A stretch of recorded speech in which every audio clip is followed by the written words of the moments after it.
যাদের মা নাই তারা জানে মা না থাকার কি জ্বালা, যাদের বাবা নাই তারা জানে বাবা না থাকার কি জ্বালা। এখন ঘরে ঝগড়া করেন, এখন ভাল লাগে না আব্বা আম্মারে, এখন আব্বা এই ভুল ধরে, আম্মা এইটা বলে, এখন অনেক অসহ্য লাগে।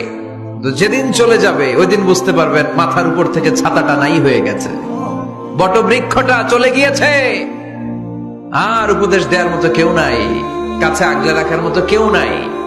এজন্য আব্বা আম্মা থাকতে আমরা যেন আব্বা আম্মার কাছ থেকে দোয়া চাই। আব্বা আম্মার দোয়া কোনোদিন আল্লাহ তাআলা ফিরিয়ে দেয়।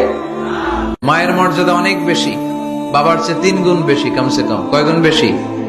মা মা মা, তারপর বাবা। 3 বার মা। কয়বার মা? 1 বার বাবা। তার মানে মাকে ইসলাম দিয়েছে স্বর্ণ পদক, দিয়েছে রৌপ্য পদক, দিয়েছে ব্রোঞ্জ পদক, আর বাবাকে দিয়েছে সান্ত্বনা পুরস্কার। আমরা এটা নিয়েই খুশি, ঠিক কিনা?